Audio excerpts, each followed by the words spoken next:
Biasa dipanggil Tiara. Saya berasal dari prodi akuntansi kelas reguler 1A. Di sini saya akan membawakan tugas yang berasal dari dosen saya, yaitu dosen penguji Ibu Saraswati SPD MSI dengan mata kuliahnya Statistik, Deskriptif, dan Inferensial.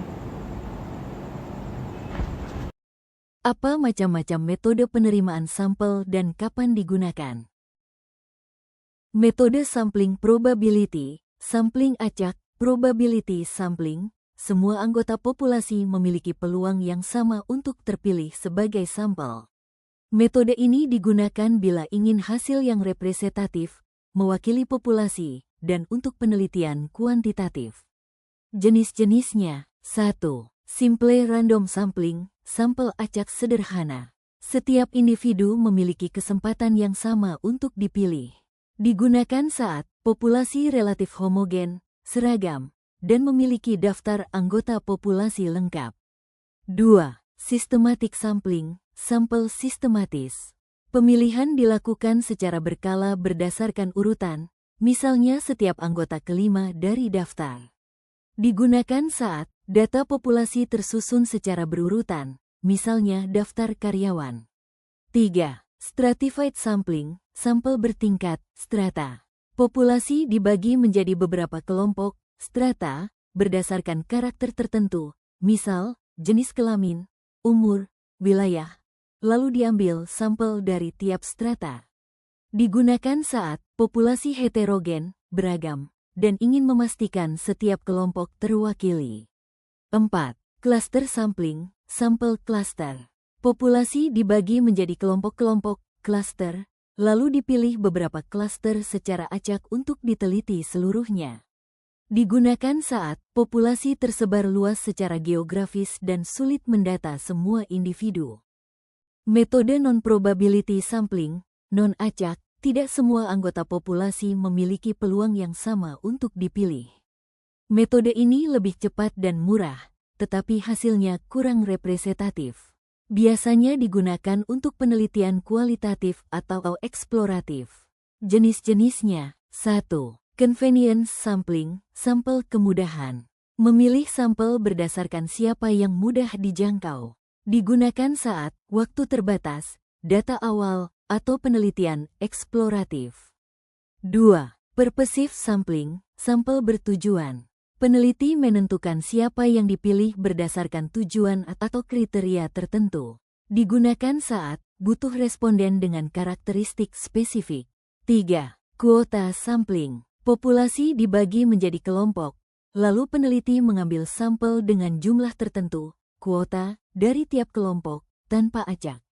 Digunakan saat ingin proporsi tertentu dari tiap kelompok tapi sulit melakukan acak. 4. Snowball sampling. Apa itu uji asumsi klasik? Apa saja uji asumsi klasik, dan kapan itu dibutuhkan? 1.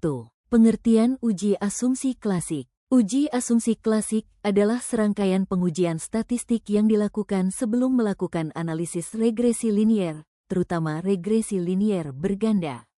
Tujuannya adalah untuk memastikan bahwa model regresi yang digunakan memenuhi asumsi-asumsi dasar klasik, sehingga hasil analisisnya valid, akurat, dan tidak bias.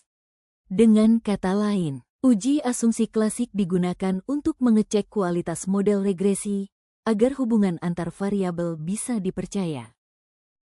2. Macam-macam uji asumsi klasik dan fungsinya. Berikut ini adalah 4 uji utama dalam asumsi klasik A. Uji normalitas. Tujuan: untuk melihat apakah data residual, selisih antara nilai prediksi dan nilai aktual, berdistribusi normal atau tidak. Alasan: model regresi yang baik harus memiliki residual yang menyebar normal, agar uji T dan uji F valid. Kapan digunakan? Sebelum melakukan uji hipotesis regresi, uji T dan F. B. Uji multikolinearitas. Tujuan: untuk melihat apakah antar variabel independen, X, saling berkorelasi tinggi, hubungan yang kuat satu sama lain. Alasan: jika X saling berkorelasi, maka model sulit membedakan pengaruh masing-masing variabel. Kapan digunakan? Saat kamu menggunakan lebih dari satu variabel independen, regresi berganda. C. Uji heteroskedastisitas. Tujuan: untuk melihat apakah varians dari residual sama atau berbeda, konstan atau tidak. Alasan: regresi yang baik harus memiliki varian residual yang konstan, homoskedastis. Kapan digunakan? Sebelum menarik kesimpulan dari model regresi linier. D. Uji autokorelasi. Tujuan: untuk melihat apakah ada hubungan, korelasi, antara residual saat ini dengan residual sebelumnya. Alasan: autokorelasi biasanya muncul pada data runtut waktu, time series, seperti data bulanan atau tahunan. Kapan digunakan? Pada penelitian dengan data waktu berurutan, misal, data penjualan. 3. Kapan uji asumsi klasik diperlukan? Waktu penggunaan tujuan. Sebelum uji regresi, uji T. F. Memastikan model memenuhi syarat statistik. Saat menggunakan model regresi linier, terutama berganda, mencegah hasil yang bias atau tidak valid. Ketika